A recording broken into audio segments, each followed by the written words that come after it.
दोस्तों, स्वागत है आपका हमारे चैनल आर के वर्मा में। दोस्तों, बीरबल बहुत नेक दिल इंसान थे। वह सदैव दान करते रहते थे और इतना ही नहीं, बादशाह से मिलने वाले इनाम को भी ज्यादातर गरीबों और दीन दुखियों में बांट देते थे। परंतु इसके बावजूद भी उनके पास धन की कोई कमी न थी। दान देने के साथ साथ बीरबल इस बात से भी चौकन्ने रहते थे कि कपटी व्यक्ति उन्हें अपनी दीनता दिखाकर ठग न लें। ऐसे ही अकबर बादशाह ने दरबारियों के साथ मिलकर एक योजना बनाई कि देखें कि सच्चे दीन दुखियों की पहचान बीरबल को हो पाती है या नहीं। बादशाह ने अपने एक सैनिक को वेश बदलवाकर दीनहीन अवस्था में बीरबल के पास भेजा कि अगर वह आर्थिक सहायता के रूप में बीरबल से कुछ ले आएगा तो अकबर की ओर से उसे इनाम मिलेगा। एक दिन जब बीरबल पूजा पाठ करके मंदिर से आ रहे थे तो भेष बदले हुए सैनिक ने बीरबल के सामने आकर कहा, हुजूर दीवान, मैं और मेरे 8 छोटे बच्चे हैं जो 8 दिनों से भूखे हैं। भगवान का कहना है कि भूखों को खाना खिलाना बहुत पुण्य का कार्य है। मुझे आशा है कि आप मुझे कुछ दान देकर अवश्य ही पुण्य कमाएंगे। बीरबल ने उस आदमी को सिर से पांव तक देखा और एक क्षण में ही पहचान लिया कि वह ऐसा नहीं है जैसा वह दिखावा कर रहा है। बीरबल मन ही मन मुस्कराए और बिना कुछ बोले ही उस रास्ते पर चल पड़े जहां से होकर एक नदी पार करनी पड़ती थी। वह व्यक्ति भी बीरबल के पीछे पीछे चलता रहा। बीरबल ने नदी पार करने के लिए जूती उतारकर हाथ में ले ली। उस व्यक्ति ने भी अपने पैर की फटी पुरानी जूती हाथ में लेने का प्रयास किया। बीरबल नदी पार कर कंकरीले मार्ग आते ही 2-4 कदम चलने के बाद ही जूती पहन लेता। बीरबल यह बात भी गौर कर चुके थे कि नदी पार करते समय उसका पैर धुलने के कारण वह व्यक्ति और भी साफ सुथरा, चिकना, मुलायम गोरी चमड़ी का दिखने लगा था, इसलिए वह मुलायम पैरों से कंकरीले मार्ग पर नहीं चल सकता था। दीवान जी, दीन तहीन की पुकार आपने सुनी नहीं, पीछे आ रहे व्यक्ति ने कहा। बीरबल बोले, जो मुझे पापी बनाए मैं उसकी पुकार कैसे सुन सकता हूँ? क्या कहा? क्या आप मेरी सहायता करके पापी बन जाएंगे? हाँ, वह इसलिए कि शास्त्रों में लिखा है कि बच्चे का जन्म होने से पहले ही भगवान उसके भोजन का प्रबंध करते हुए उसकी माँ के स्तनों में दूध दे देता है, उसके लिए भोजन की व्यवस्था भी कर देता है। यह भी कहा जाता है कि भगवान इंसान को भूखा उठाता है पर भूखा सुलाता नहीं है। इन सब बातों के बाद भी तुम अपने आप को 8 दिन से भूखा कह रहे हो। इन सब स्थितियों को देखते हुए यही समझना चाहिए कि भगवान तुमसे रुष्ट हैं और वह तुम्हें और तुम्हारे परिवार को भूखा रखना चाहते हैं, लेकिन मैं उसका सेवक हूँ। अगर मैं तुम्हारा पेट भर दूं तो ईश्वर मुझ पर रुष्ट होगा ही। मैं ईश्वर के विरुद्ध नहीं जा सकता, न बाबा ना। मैं तुम्हें भोजन नहीं करा सकता, क्योंकि यह सब कोई पापी ही कर सकता है। बीरबल का यह जवाब सुनकर वह चला गया। उसने इस बात की बादशाह और दरबारियों को सूचना दी। बादशाह अब यह समझ गए कि बीरबल ने उसकी चालाकी पकड़ ली है। अगले दिन बादशाह ने बीरबल से पूछा, बीरबल, तुम्हारे धर्म कर्म की बड़ी चर्चा है, पर तुमने कल एक भूखे को निराश ही लौटा दिया, क्यों? आलमपना, मैंने किसी भूखे को नहीं बल्कि एक ढोंगी को लौटा दिया था, और मैं यह बात भी जान गया हूँ कि वह ढोंगी आपके कहने पर मुझे बेवकूफ बनाने आया था। अकबर ने कहा, बीरबल, तुमने कैसे जाना कि यह वाकई भूखा न होकर ढोंगी है? उसके पैरों और पैरों की चप्पल देखकर यह सच है कि उसने अच्छा भेष बनाया था, मगर उसके पैरों की चप्पल कीमती थी। बीरबल ने आगे कहा, माना कि चप्पल उसे भीख में मिल सकती थी, पर उसके कोमल मुलायम पैर तो भीख में नहीं मिले थे, इसलिए कंकड़ की गड़न सहन न कर सके। इतना कहकर बीरबल ने बताया कि किस प्रकार उसने उस मनुष्य की परीक्षा लेकर जान लिया कि उसे नंगे पैर चलने की भी आदत नहीं, वह दरिद्र नहीं बल्कि किसी अच्छे कुल का खाता कमाता पुरुष है। बादशाह बोले, क्यों न हो, वह मेरा खास सैनिक है। फिर बहुत प्रसन्न होकर बोले, सचमुच बीरबल, माँ दौलत तुमसे बहुत खुश हुए। तुम्हें धोखा देना आसान काम नहीं है। बादशाह के साथ साजिश में शामिल हुए सभी दरबारियों के चेहरे बुझ गए। दो दोस्तों, बीरबल एक ईमानदार तथा धर्मप्रिय व्यक्ति था। वह प्रतिदिन ईश्वर की आराधना बिना नागा किया करता था। इससे उसे नैतिक व मानसिक बल प्राप्त होता था। वह अक्सर कहा करता था कि ईश्वर जो कुछ भी करता है मनुष्य के भले के लिए ही करता है। कभी कभी हमें ऐसा लगता है कि ईश्वर हम पर कृपा दृष्टि नहीं रखता, लेकिन ऐसा होता नहीं। कभी कभी तो उसके वरदान को भी लोग शाप समझने की भूल कर बैठते हैं। वह हमको थोड़ी पीड़ा इसलिए देता है ताकि बड़ी पीड़ा से बच सकें। एक दरबारी को बीरबल की ऐसी बातें पसंद न आती थीं। एक दिन वही दरबारी दरबार में बीरबल को संबोधित करता हुआ बोला, देखो ईश्वर ने मेरे साथ क्या किया। कल शाम को जब मैं जानवरों के लिए चारा काट रहा था तो अचानक मेरी छोटी उंगली कट गई। क्या अब भी तुम यही कहोगे कि ईश्वर ने मेरे लिए यह अच्छा किया है? कुछ देर चुप रहने के बाद बोला बीरबल, मेरा अब भी यही विश्वास है, क्योंकि ईश्वर जो कुछ भी करता है मनुष्य के भले के लिए ही करता है। सुनकर वह दरबारी नाराज हो गया कि मेरी तो उंगली कट गई और बीरबल को इसमें भी अच्छाई नजर आ रही है। मेरी पीड़ा तो जैसे कुछ भी नहीं। कुछ अन्य दरबारियों ने भी उसके सुर में सुर मिलाया। तभी बीच में हस्तक्षेप करते हुए बादशाह अकबर बोले, बीरबल, हम भी अल्लाह पर भरोसा रखते हैं, लेकिन यहाँ तुम्हारी बात से सहमत नहीं।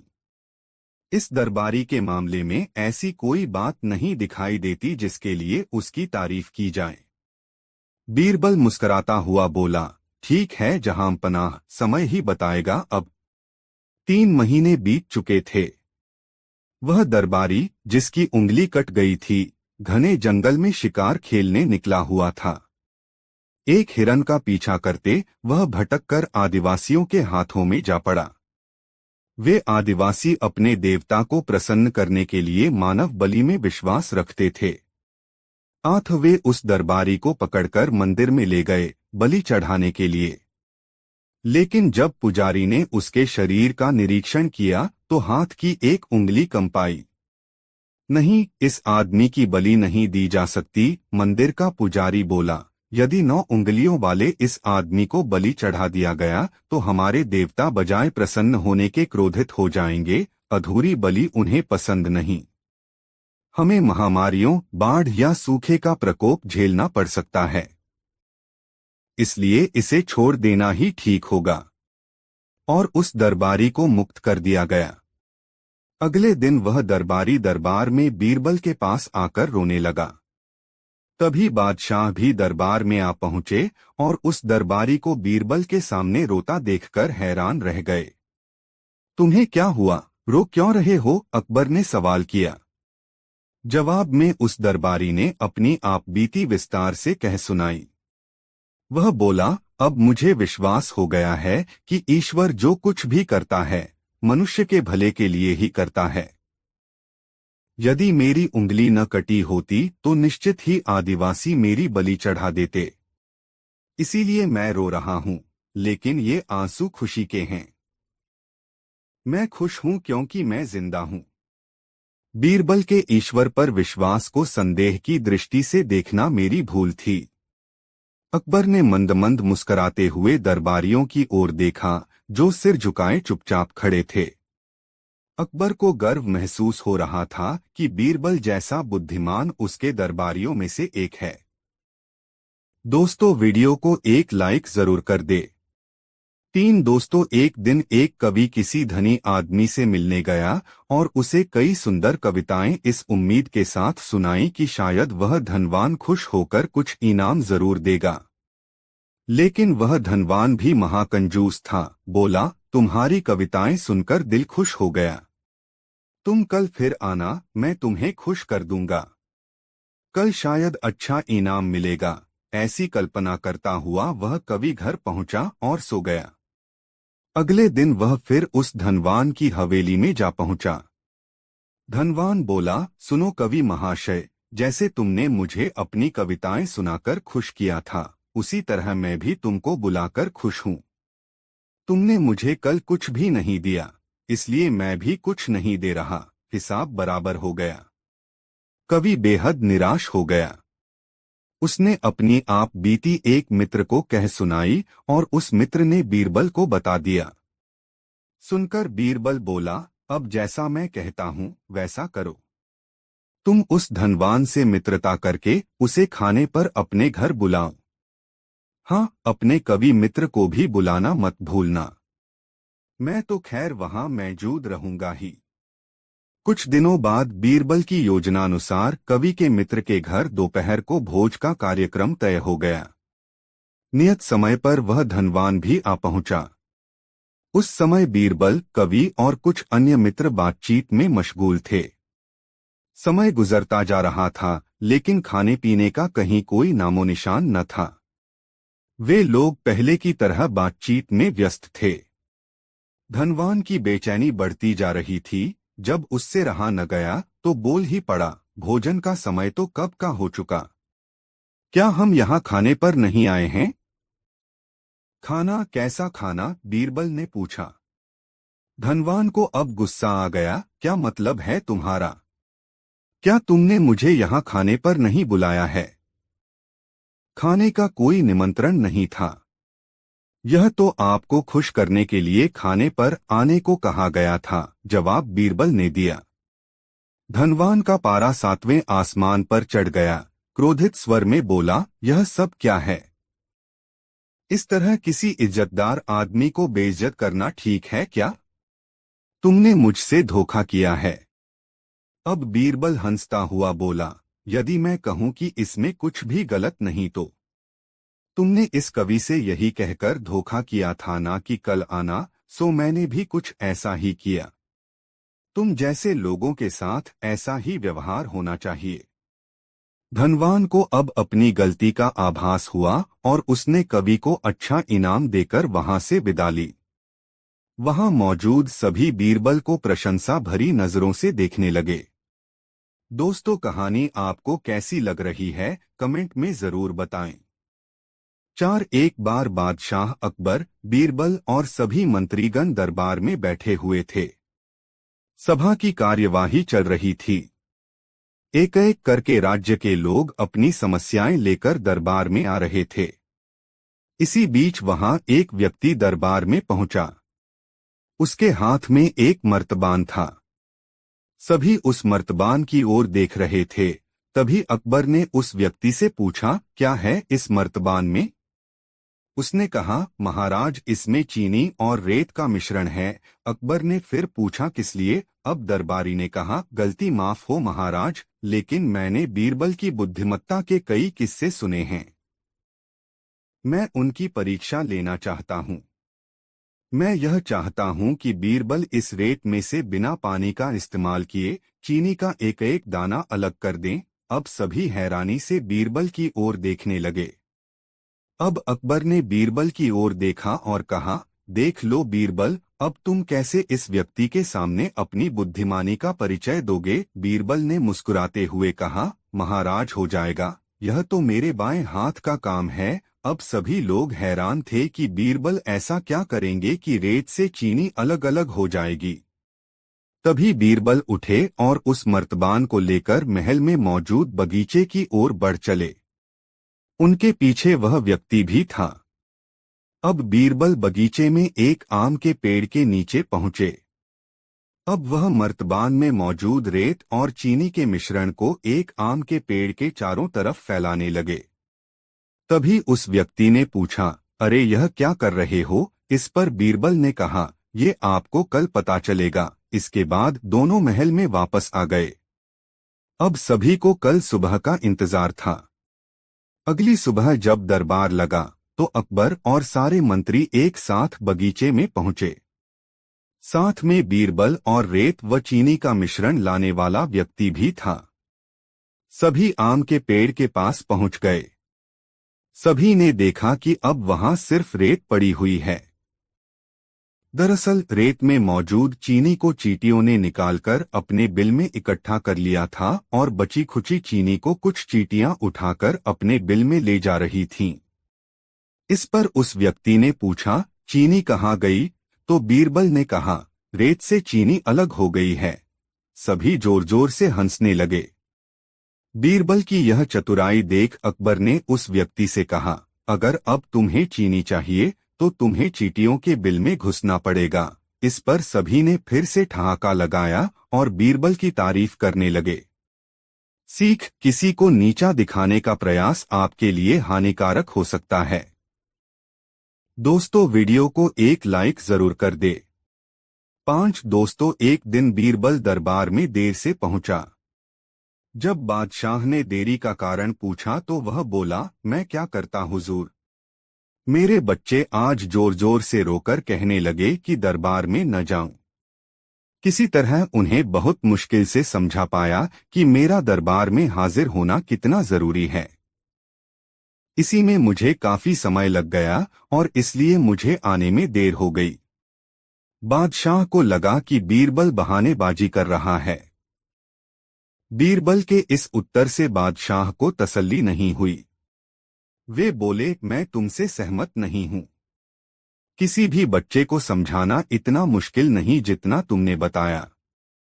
इसमें इतनी देर तो लग ही नहीं सकती। बीरबल हंसता हुआ बोला, हुजूर, बच्चे को गुस्सा करना या डपटना तो बहुत सरल है, लेकिन किसी बात को विस्तार से समझा पाना बेहद कठिन। अकबर बोले, मूर्खों जैसी बात मत करो।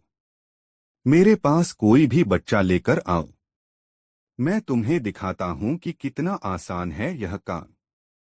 ठीक है जहां पनाह, बीरबल बोला, मैं खुद ही बच्चा बन जाता हूं और वैसा ही व्यवहार करता हूं।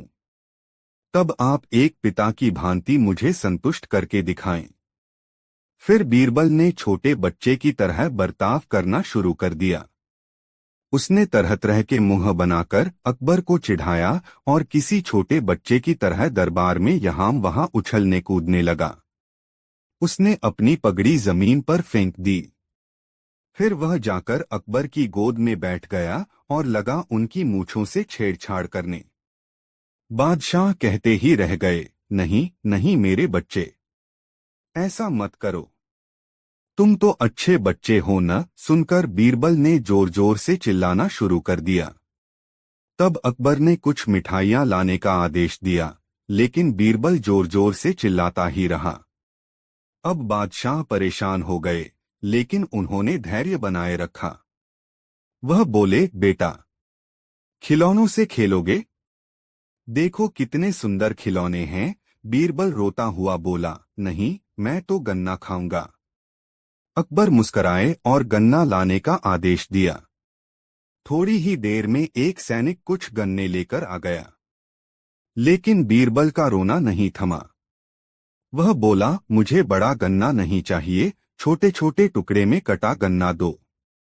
अकबर ने एक सैनिक को बुलाकर कहा कि वह एक गन्ने के छोटे छोटे टुकड़े कर दे। यह देखकर बीरबल और जोर से रोता हुआ बोला, नहीं, सैनिक गन्ना नहीं काटेगा, आप खुद काटें इसे। अब बादशाह का मिजाज बिगड़ गया, लेकिन उनके पास गन्ना काटने के अलावा और कोई चारा न था। और करते भी क्या, खुद अपने ही बिछाए जाल में फंस गए थे वह। गन्ने के टुकड़े करने के बाद उन्हें बीरबल के सामने रखते हुए बोले, अकबर, लो इसे खा लो बेटा। अब बीरबल ने बच्चे की भांति मचलते हुए कहा, नहीं, मैं तो पूरा गन्ना ही खाऊंगा। बादशाह ने एक साबुत गन्ना उठाया और बीरबल को देते हुए बोले, लो पूरा गन्ना और रोना बंद करो। लेकिन बीरबल रोता हुआ ही बोला, नहीं, मुझे तो इन छोटे टुकड़ों से ही साबुत गन्ना बनाकर दो। कैसी अजब बात करते हो तुम, यह भला कैसे संभव है? बादशाह के स्वर में क्रोध भरा था, लेकिन बीरबल रोता ही रहा। बादशाह का धैर्य चुक गया। बोले, यदि तुमने रोना बंद नहीं किया तो मार पड़ेगी तब। अब बच्चे का अभिनय करता बीरबल उठ खड़ा हुआ और हंसता हुआ बोला, नहीं नहीं, मुझे मत मारो हुजूर। अब आपको पता चला कि बच्चे की बेतुकी जिदों को शांत करना कितना मुश्किल काम है। बीरबल की बात से सहमत थे अकबर, बोले, हाँ ठीक कहते हो। रोते चिल्लाते जिद पर अड़े बच्चे को समझाना बच्चों का खेल नहीं। दोस्तों, कहानी आपको कैसी लग रही है कमेंट में जरूर बताएं और वीडियो एक लाइक जरूर कर दे। 6 कुएं का पानी किसान की कहानी। एक किसान बहुत परेशान था। उसे अपने खेतों को सींचने के लिए पानी की जरूरत थी। इसलिए वह कई दिनों से अपनी जमीन के आसपास किसी कुएं की तलाश कर रहा था। इसी तलाश में वह घूम ही रहा था कि अचानक उसे एक कुआं दिखा। यह कुआं उसके खेतों से बहुत नजदीक था, इसलिए किसान बहुत खुश हुआ। उसने सोचा कि अब उसकी परेशानी खत्म हो गई। यह सोचकर वह खुशी खुशी घर चला गया। अगले दिन वह पानी लेने कुएं पर पहुंचा। जैसे ही उसने कुएं के नजदीक रखी बाल्टी कुएं में डाली, वहां एक आदमी आ धमका। वह किसान से बोला, यह कुआं मेरा है, तुम इससे पानी नहीं ले सकते। अगर तुम इस कुएं से पानी लेना चाहते हो तो तुम्हें इस कुएं को खरीदना होगा। यह बात सुनकर किसान कुछ देर रुका और फिर मन ही मन सोचने लगा कि अगर मैं इस कुएं को खरीद लूं तो मुझे कभी पानी की कमी नहीं होगी और न ही मुझे पानी के लिए इधर उधर भटकना पड़ेगा। फिर क्या था, दोनों के बीच एक रकम तय हुई। किसान के पास उतने पैसे तो थे नहीं, लेकिन वह यह मौका छोड़ना नहीं चाहता था। इसलिए किसान ने उस आदमी को अगले दिन वह रकम देने का वादा किया और घर की ओर चल दिया। किसान के लिए कुआं खरीदने का यह अच्छा मौका था, इसलिए वह इस काम में जरा भी देर नहीं करना चाहता था। घर पहुंचते ही उसने अपने करीबियों और दोस्तों से इस बारे में बात की और कुएं के लिए तय हुई रकम का इंतजाम करने में जुट गया। थोड़ी भागदौड़ और कोशिश के बाद आखिरकार उसने वह रकम जमा कर ली। अब वह पूरी तरह से निश्चिंत हो चुका था कि उसे कुआं खरीदने से कोई नहीं रोक सकता। जमा हुए पैसों को लेकर वह फिर घर चल दिया। उसे बड़ी बेसब्री से इंतजार था कि कब रात खत्म होगी और वह कुआं खरीदने जाएगा। इसी सोच में वह पूरी रात सो नहीं सका। अगले दिन सुबह होते ही वह कुआं खरीदने निकल पड़ा। उस आदमी के घर पहुंच किसान ने उसके हाथ पर पैसे रखे और कुएं को खरीद लिया। अब तो कुआं किसान का हो गया था, तो फिर उसने पानी निकालने में देर नहीं की। जैसे ही किसान ने कुएं से पानी निकालने के लिए बाल्टी उठाई, उस आदमी ने फिर बोला, ठहरो, तुम इस कुएं से पानी नहीं निकाल सकते हो। मैंने तुम्हें कुआं बेचा है, कुएं का पानी अभी भी मेरा है। किसान मायूस हो गया और न्याय के लिए राजा के दरबार में शिकायत करने पहुंच गया। मालूम है उस राजा का नाम क्या था? राजा अकबर। राजा अकबर ने उस किसान की पूरी कहानी सुनी और फिर उस आदमी को दरबार में बुलाया जिसने वह कुआं बेचा था। राजा का फरमान सुनते ही वह आदमी भागा भागा दरबार में हाजिर हो गया। राजा ने उससे पूछा, जब तुमने इस किसान को अपना कुआं बेच दिया तो फिर इसे पानी क्यों नहीं लेने दे रहे हो? आदमी बोला, महाराज, मैंने इसे केवल कुआं बेचा था, पानी नहीं। यह बात सुनकर राजा भी सोच में पड़ गए।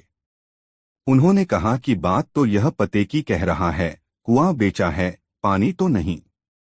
काफी देर सोचने के बाद जब इस समस्या को सुलझाने में वह नाकाम हो गए तो उन्होंने बीरबल को बुलाया। बीरबल बहुत ही बुद्धिमान था, इसलिए राजा अकबर किसी भी मामले पर फैसला लेने से पहले उसकी राय जरूर लेते थे। बीरबल ने एक बार फिर दोनों से उनकी समस्या पूछी। पूरी बात जानने के बाद बीरबल ने उस आदमी से कहा, ठीक है, तुमने कुआं बेचा, पानी नहीं। फिर तुम्हारा पानी किसान के कुएं में क्या कर रहा है? कुआं तुम्हारा नहीं है, फौरन अपने पानी को कुएं से बाहर निकालो।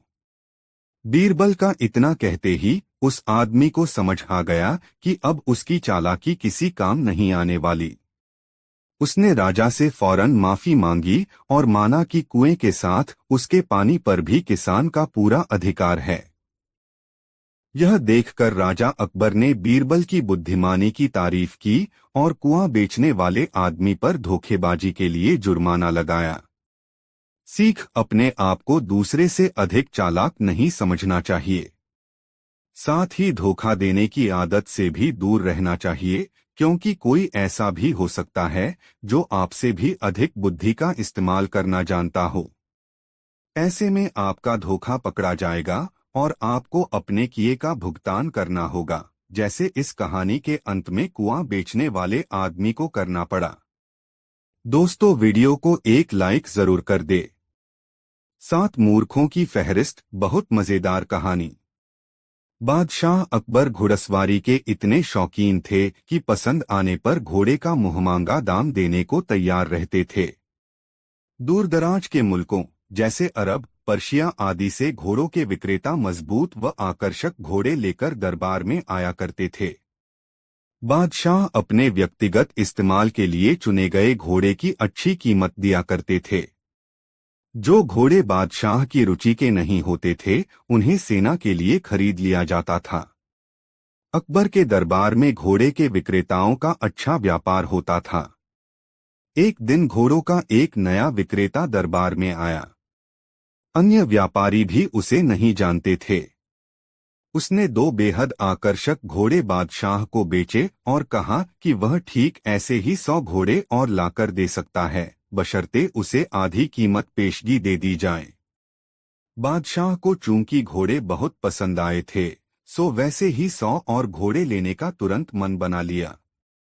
बादशाह ने अपने खजांची को बुलाकर व्यापारी को आधी रकम अदा करने को कहा। खजांची उस व्यापारी को लेकर खजाने की ओर चल दिया। लेकिन किसी को भी यह उचित नहीं लगा कि बादशाह ने एक अनजान व्यापारी को इतनी बड़ी रकम बतौर पेशगी दे दी। लेकिन विरोध जताने की हिम्मत किसी के पास न थी। सभी चाहते थे कि बीरबल यह मामला उठाए। बीरबल भी इस सौदे से खुश न था। वह बोला, हुजूर, कल मुझे आपने शहर भर के मूर्खों की सूची बनाने को कहा था। मुझे खेद है कि उस सूची में आपका नाम सबसे ऊपर है। बादशाह अकबर का चेहरा मारे गुस्से के सुर्ख हो गया। उन्हें लगा कि बीरबल ने भरे दरबार में विदेशी मेहमानों के सामने उनका अपमान किया है। गुस्से से भरे बादशाह चिल्लाए, तुम्हारी हिम्मत कैसे हुई हमें मूर्ख बताने की? क्षमा करें बादशाह सलामत। बीरबल अपना सिर झुकाते हुए सम्मानित लहजे में बोला, आप चाहें तो मेरा सर कलम करवा दें, यदि आपके कहने पर तैयार की गई मूर्खों की फहरिस्त में आपका नाम सबसे ऊपर रखना आपको गलत लगे। दरबार में ऐसा सन्नाटा छा गया कि सुई गिरे तो आवाज सुनाई दे जाए। अब बादशाह अकबर अपना सीधा हाथ उठाए, तर्जनी को बीरबल की ओर ताने आगे बढ़े। दरबार में मौजूद सभी लोगों की सांस जैसे थम सी गई थी। उत्सुकता व उत्तेजना सभी के चेहरों पर नृत्य कर रही थी। उन्हें लगा कि बादशाह सलामत बीरबल का सिर धड़ से अलग कर देंगे। इससे पहले किसी की इतनी हिम्मत न हुई थी कि बादशाह को मूर्ख कहे। लेकिन बादशाह ने अपना हाथ बीरबल के कंधे पर रख दिया। वह कारण जानना चाहते थे। बीरबल समझ गया कि बादशाह क्या चाहते हैं। वह बोला, आपने घोड़ों के ऐसे व्यापारी को बिना सोचे समझे एक मोटी रकम पेशगी दे दी, जिसका अतापता भी कोई नहीं जानता। वह आपको धोखा भी दे सकता है। इसलिए मूर्खों की सूची में आपका नाम सबसे ऊपर है। हो सकता है कि अब वह व्यापारी वापस ही न लौटे। वह किसी अन्य देश में जाकर बस जाएगा और आपको ढूंढे नहीं मिलेगा।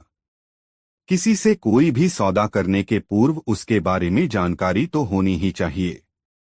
उस व्यापारी ने आपको मात्र 2 घोड़े बेचे और आप इतने मोहित हो गए कि मोटी रकम बिना उसको जाने पहचाने ही दे दी। यही कारण है बस।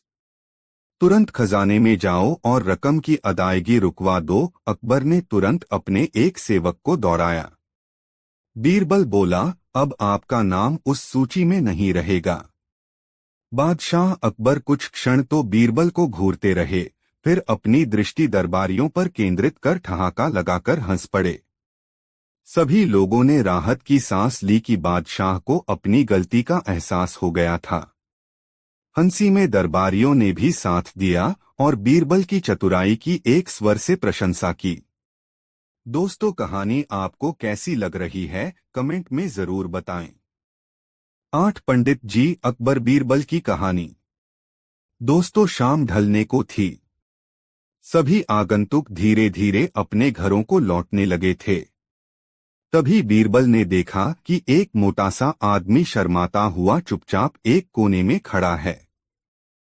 बीरबल उसके निकट आता हुआ बोला, लगता है तुम कुछ कहना चाहते हो। बेहिचक कह डालो जो कहना है।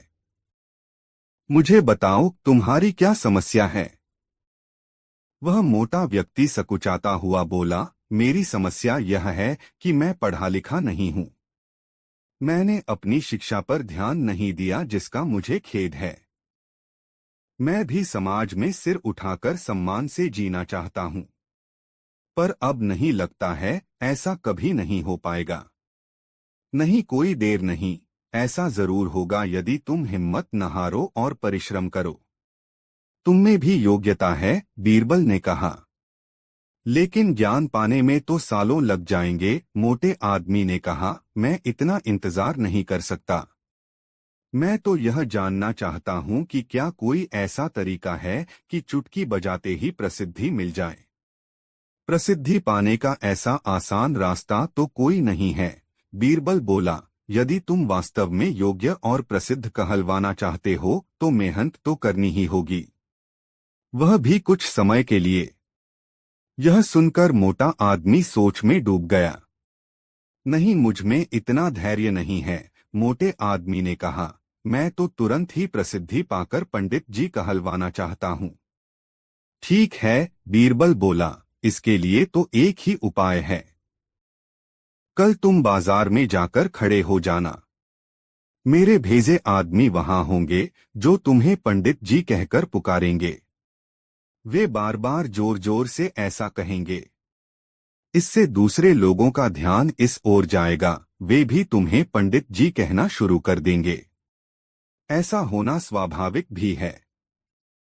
लेकिन हमारा नाटक तभी सफल होगा जब तुम गुस्सा दिखाते हुए उन पर पत्थर फेंकने लगोगे या हाथ में लाठी लेकर उनको दौड़ाना होगा तुम्हें। लेकिन सतर्क रहना, गुस्से का सिर्फ दिखावा भर करना है तुम्हें। किसी को चोट नहीं पहुंचनी चाहिए। उस समय तो वह मोटा आदमी कुछ समझ नहीं पाया और घर लौट गया। अगली सुबह वह मोटा आदमी बीरबल के कहेनुसार व्यस्त बाजार में जाकर खड़ा हो गया। तभी बीरबल के भेजे आदमी वहां आ पहुंचे और तेज स्वर में कहने लगे, पंडित जी, पंडित जी, पंडित जी। मोटे आदमी ने यह सुन अपनी लाठी उठाई और भाग पड़ा उन आदमियों के पीछे, जैसे सच ही में पिटाई कर देगा। बीरबल के भेजे आदमी वहां से भाग निकले, लेकिन पंडित जी का राग अलापना उन्होंने नहीं छोड़ा। कुछ ही देर बाद आवारा लड़कों का वहां घूमता समूह पंडित जी चिल्लाता हुआ उस मोटे आदमी के पास आ धमका। बड़ा मजेदार दृश्य उपस्थित हो गया था। मोटा आदमी लोगों के पीछे दौड़ रहा था और लोग पंडित जी कहते हुए नाच गाकर चिल्ला रहे थे। अब मोटा आदमी पंडित जी के नाम से प्रसिद्ध हो गया। जब भी लोग उसे देखते तो पंडित जी कहकर ही संबोधित करते। अपनी ओर से तो लोग यह कहकर उसका मजाक उड़ाते थे कि वह उन पर पत्थर फेंकेगा या लाठी लेकर उनके पीछे दौड़ेगा। लेकिन उन्हें क्या पता था कि मोटा तो चाहता ही यही था। वह प्रसिद्ध तो होने ही लगा था। इसी तरह महीनों बीत गए। मोटा आदमी भी थक चुका था। वह यह भी समझ गया था कि लोग उसे सम्मानवश पंडित जी नहीं कहते, बल्कि ऐसा कहकर तो वे उसका उपहास करते हैं। लोग जान गए थे कि पंडित कहने से उसे गुस्सा आ जाता है। वह सोचता था कि शायद लोग मुझे पागल समझते हैं। यह सोचकर वह इतना परेशान हो गया कि फिर से बीरबल के पास जा पहुंचा। वह बोला, मैं मात्र पंडित जी कहलाना नहीं चाहता। वैसे मुझे स्वयं को पंडित कहलवाना पसंद है और कुछ समय तक यह सुनना मुझे अच्छा भी लगा। लेकिन अब मैं थक चुका हूँ। लोग मेरा सम्मान नहीं करते, वो तो मेरा मजाक उड़ाते हैं। मोटे आदमी को वास्तविकता का आभास होने लगा था। मोटे आदमी को यह कहता देख बीरबल हंसता हुआ यह बोला, मैंने तो तुमसे पहले ही कह दिया था कि तुम बहुत समय तक ऐसा नहीं कर पाओगे। लोग तुम्हें वह सब कैसे कह सकते हैं जो तुम हो ही नहीं। क्या तुम उन्हें मूर्ख समझते हो? जाओ अब कुछ समय किसी दूसरे शहर में जाकर बिताओ। जब लौटो तो उन लोगों को नजरअंदाज कर देना जो तुम्हें पंडित जी कहकर पुकारें। एक अच्छे सभ्य व्यक्ति की तरह आचरण करना। शीघ्र ही लोग समझ जाएंगे कि पंडित जी कहकर तुम्हारा उपहास करने में कुछ नहीं रखा और वे ऐसा कहना छोड़ देंगे। मोटे आदमी ने बीरबल के निर्देश पर अमल किया। जब वह कुछ माह बाद दूसरे शहर से लौटकर आया तो लोगों ने उसे पंडित जी कहकर परेशान करना चाहा, लेकिन उसने कोई ध्यान न दिया। अब वह मोटा आदमी खुश था कि लोग उसे उसके असली नाम से जानने लगे हैं। वह समझ गया था कि प्रसिद्धि पाने की सरल राह कोई नहीं है। दोस्तों, वीडियो को एक लाइक जरूर कर दे। एक दिन बादशाह ने बीरबल से पूछा, क्यों बीरबल, संसार के मनुष्यों की बुद्धि एक समान होती है, क्या उसमें कुछ अंतर भी होता है? बीरबल ने जवाब दिया, पृथ्वीनाथ, क्या आपने इस कहावत को नहीं सुना है, सब सयानों का एक मत, यानी और सब बातों में तो लोगों की बुद्धि में विभेद पाया जाता है, परंतु स्वार्थ सिद्धि में सबकी मति एक समान ही देख पड़ती है। बादशाह बोला, भला यह कैसे हो सकता है कि बुद्धि तो जुदी जुदी हो और विचार सबका एक हो? बीरबल ने कहा, पृथ्वीनाथ, हाथ कंगन को आरसी क्या? यदि आपको प्रमाण की आवश्यकता हो तो मैं कल ही सिद्ध करके दिखला देने को तैयार हूँ। बादशाह ने कहा, बहुत बेहतर। दूसरे दिन प्रातःकाल बीरबल ने बादशाह की अनुमति प्राप्त कर सरकारी बगीचे का एक बड़ा हौज जो पानी से लबालब भरा था रिक्त करवा दिया और सारे नगर में ढिढोरा पिटवा दिया कि सब लोग अपने अपने घरों से एक एक घड़ा दूध लाकर हौज को भरें। फिर हौज के ऊपर एक सफेद चादर बिछवाकर उसे भलीभांति ढक दिया। ऐसी तरकीब कर बादशाह को देखने के लिए बुलवा भेजा। समय रात्रि का था। लोगों ने विचार किया कि जब हौज में इतना घड़ा दूध पड़ेगा तो भला उसमें एकाध घड़ा जल छोड़ देने से खराबी क्या खराबी होगी। इसी विचार से प्रत्येक घरों से दूध की जगह पानी ही डाला गया। अंधेरी रात में किसी को भी न सूझा कि हौज में सभी लोग पानी ही छोड़ रहे हैं। उनका निजी अनुमान था कि मेरे सिवा अन्य नागरिक हौज को दूध ही से भर रहे हैं।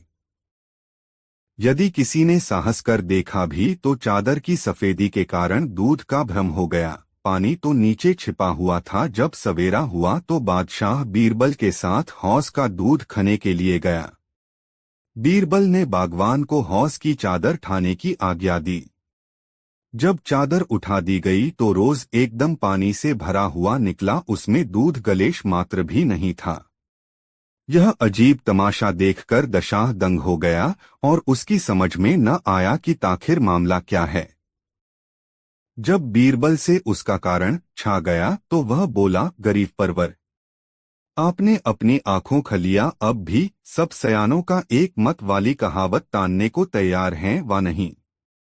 बादशाह ने सशंक होकर उत्तर दिया, बीरबल, कहावत तो अक्षरशः सत्य प्रतीत होती है, परंतु फिर भी मैं पूर्णतया संतुष्ट नहीं हुआ हूँ, अतएव इसमें और भी खोजबीन करने की आवश्यकता प्रतीत होती है। अब मैं उसका वयं अन्वेषण कर लूंगा, तुझे कुछ करने की आवश्यकता नहीं है। बीरबल तो हृदय से बादशाह का भक्त था, इसलिए चुप हो गया। दूसरे दिन जब बादशाह सोकर उठा तो उसे वही आत वाली धुन समाई। वह अन्वेषण करने के अभिप्राय के भेष बदलकर नगर की तरफ चला। कई चक्कर काटने के बाद उसको एक मकान दृष्टिगत हुआ। इसकी दीवारें बहुत ऊंचों न थीं और न कोई टीम टाम की सजावट ही थी, परंतु मकान खूब साफ सुथरा था। बादशाह ने इसी मकान को अपने अन्वेषण का केंद्र ठहराया और द्वार पर पहुंचकर कान की घुंडी खड़खड़ाई। किवाड़ खुल गया। भीतर से एक आदमी ने पूछा, आप कहाँ से आए हैं और आपका यहाँ किससे और क्या प्रयोजन है? बादशाह बोला, मैं एक मुसाफिर हूँ। कल का इस शहर में आया हूँ। मैंने अपना डेरा सराय में डाला है। आज नगर देखने की इच्छा से निकला तो घूमते फिरते रास्ता भूलकर इधर आ पहुँचा। थकावट के कारण मेरे बदन में पीड़ा हो रही है, इसलिए कुछ समय तक विश्राम लेकर अपनी थकावट दूर करना चाहता हूँ। बादशाह के प्रस्ताव को मकान मालिक ने स्वीकार करते हुए उसे भीतर बुला लिया और एक चारपाई दिखलाकर विश्राम करने की आज्ञा दी। बादशाह चारपाई पर जा पड़ा और मकान मालिक अपना निजी काम करने लगा। जब वह सब कामों से निपट चुका तो मुसाफिर के पास आया और उससे कुछ खाने पीने का अनुरोध किया, परंतु बादशाह ने उसके प्रस्ताव को अस्वीकार कर दिया। उससे मकान मालिक से आपसदारी की बातें होने लगीं। मुसाफिर, बादशाह भाई, कल मैं इस नगर में आकर एक ढिढोरा सुना था, क्या यह बराबर प्रति मास पीटा जाता है? वह इसी बार पीटा गया था। मैं बड़े आश्चर्य में पड़ गया हूँ कि इस ढिढोरे से बादशाह का क्या प्रयोजन है। मकान मालिक ने उत्तर दिया, नहीं भाई, पहले ऐसा कभी नहीं सुनने में आया था। कल ही अचानक यह नई बात सुनने में आई। मुझे इसका भेद कुछ भी नहीं मालूम है। उसने फिर पूछा, तो बादशाह इतने दूध को लेकर आखिरश करेगा क्या? मकान मालिक, भाई चाहे वह जो कुछ भी करे, परंतु मैं आपसे सत्य दो बतलाता हूँ कि मैं तो दूध की जगह हौज में पानी हो डाल आया था। मैंने देखा कि शहर में जब सभी लोग दूध की तलाश में है तो इतना दूध कहाँ से आवेगा, और यदि हजारों घड़े दूध में एक घड़ा पानी ही डाल दूंगा तो उससे क्या होता जाता है? बादशाह ने मुस्कराकर कहा, बेशक, युक्ति तो आपने अच्छी निकाली, परंतु यह बात कहो बादशाह की कानों तक पहुँचे तो फिर आपकी कौन सी दुर्गति हो, इस पर भी आपने कुछ विचार किया था? मकान मालिक ने कहा, भाई यह बात किसी प्रकार प्रकट नहीं हो सकती। बादशाह ने सोचा कि अब अपना असली स्वरूप इस पर प्रकट कर देना चाहिए ताकि अपनी धूर्तता पर इसे पश्चाताप हो। वह तुरंत अपना ऊपरी लिबास हटाकर शाही लिबास में प्रकट हुए। मकान मालिक बड़ा भयभीत हुआ और उसका मुख मलिन हो गया। तब बादशाह उसे ढांढस बंधाते हुए बोले, तुम घबराओ नहीं, इससे तुम्हारा कोई अनिष्ट न होगा। फिर असल बात तो यह है कि आपने अपने मूत्र से ही अपना दोष स्वीकार किया है। सुनो, मैं यहाँ किसी अपराधी को दंड देने के अभिप्राय से नहीं आया हूँ, केवल मुझे झूठ सब की जांच करनी थी। जो मैं शाही लिबास में आया होता तो यह बात मुझे न मालूम होती। इस प्रकार उस मकानदार को निर्भय कर बादशाह अपने चेहरे को फिर नकली लिबास में ढक लिया और उससे विदा हो एक दूसरे धनी के घर जा पहुँचे। यह धनी अपनी दयालुता के कारण सारे नगर में विख्यात हो रहा था। बादशाह ने उससे भी अपनी वही पहली युक्ति निकाली, यानी अपने को बहुत थका मांदा बतलाकर थोड़ी देर के लिए आश्रय मांगा। वह रईस बादशाह की थकावट सुन दद्याद्र होकर बोला, मियाँ मुसाफिर, यह घर आपका ही है। आप सानंद जितनी देर जी चाहे विश्राम कर लो। वह सामने कई चारपाइयाँ पड़ी हुई हैं, वहां पर आपको सब प्रकार का सुपास मिलेगा।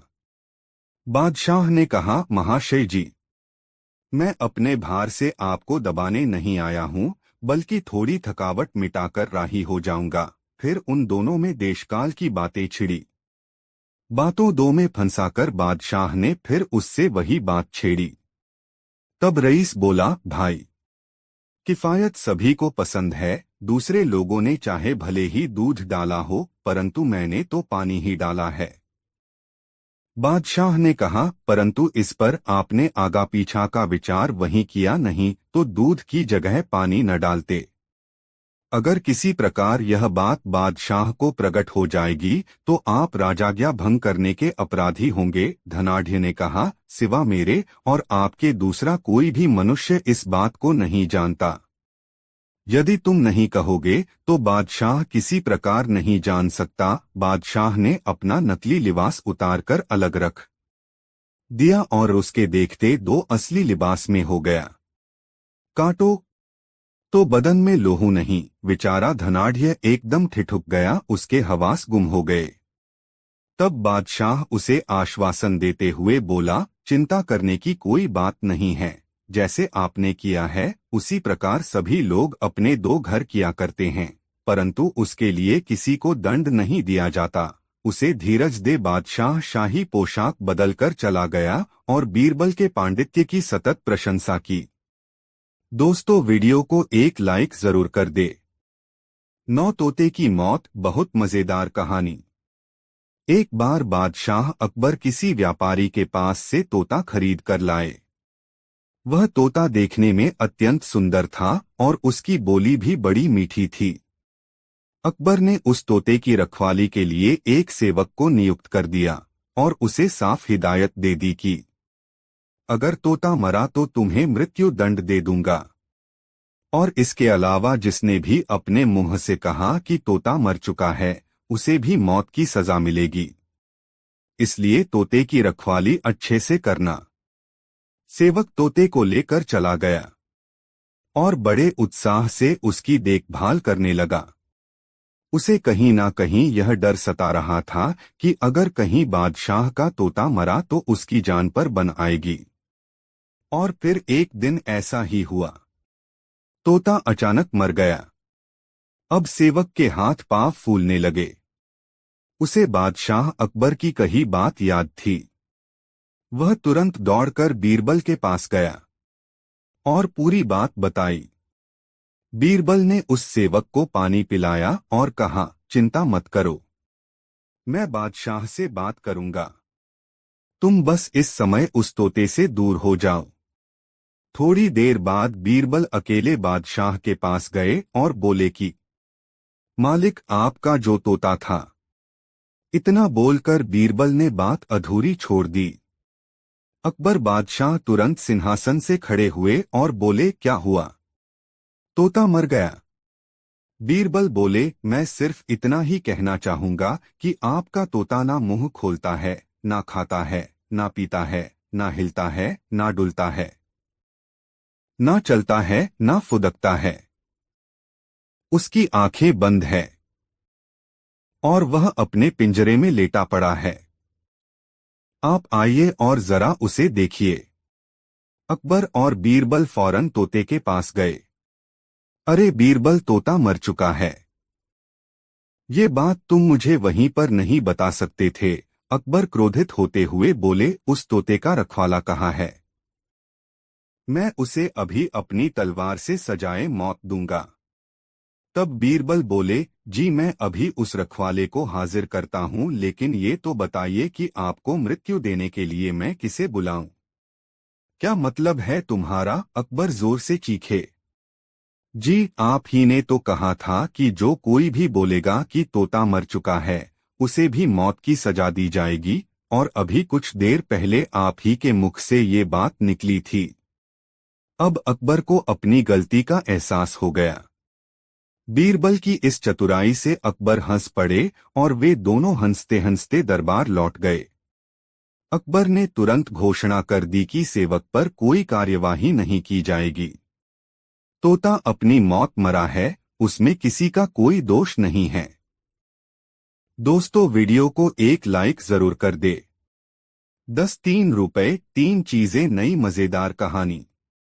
दोस्तों, एक मंत्री की उदास शक्ल देख बादशाह अकबर ने उसकी उदासी का कारण पूछा। तब मंत्री बोले कि आप सारे महत्वपूर्ण कार्य बीरबल को सौंपकर उसे महत्ता देते हैं, जिस कारण हमें अपनी प्रतिभा साबित करने का मौका ही नहीं मिलता है। इस बात को सुनकर अकबर ने उस मंत्री को 3 रुपए दिए और कहा कि आप बाजार जाकर इन 3 रुपयों को 3 चीजों पर बराबर बराबर खर्च करें। यानी हर एक चीज पर 1 रुपए। लेकिन शर्त यह है कि पहली चीज यहाँ की होनी चाहिए, दूसरी चीज वहां की होनी चाहिए और तीसरी चीज ना यहाँ की होनी चाहिए और ना वहां की होनी चाहिए। दरबारी मंत्री अकबर से 3 रुपए लेकर बाजार निकल पड़ा। उसकी समझ में नहीं आ रहा था कि वो अब क्या करे। वह एक दुकान से दूसरे दुकान चक्कर लगाने लगा, लेकिन उसे ऐसा कोई नहीं मिला जो इस शर्त के मुताबिक 1 रुपए वाली 3 चीजें दे सके। वह थक हार कर वापस अकबर के पास लौट आया। अब बादशाह अकबर ने यही कार्य बीरबल को दिया। बीरबल 1 घंटे में अकबर बादशाह की चुनौती पार लगाकर 3 वस्तुएं लेकर लौट आया। अब बीरबल ने उन वस्तुओं का वृतांत कुछ इस प्रकार सुनाया। पहला 1 रुपया मैंने मिठाई पर खर्च कर दिया जो यहाँ इस दुनिया की चीज है। दूसरा रुपया मैंने एक गरीब फकीर को दान किया जिससे मुझे पुण्य मिला जो वहाँ यानी जन्नत की चीज है। और तीसरे रुपए से मैंने जुआ खेला और हार गया। इस तरह जुए में हारा रुपया वो तीसरी चीज थी जो ना यहाँ मेरे काम आई न वहाँ जन्नत में मुझे नसीब होगी। बीरबल की चतुराईपूर्ण बात सुनकर राजा के साथ साथ दरबारी भी मुस्कुरा पड़े और सभी ने उनकी बुद्धि का लोहा मान लिया। दोस्तों, यह मजेदार कहानियां आपको कैसा लगा कमेंट बॉक्स में जरूर बताएं। ऐसी और नई कहानी सुनने के लिए हमारे चैनल आरके वर्मा को सब्सक्राइब जरूर कर ले और यह वीडियो अपने मित्रों को जरूर शेयर कर दे। वीडियो देखने के लिए धन्यवाद।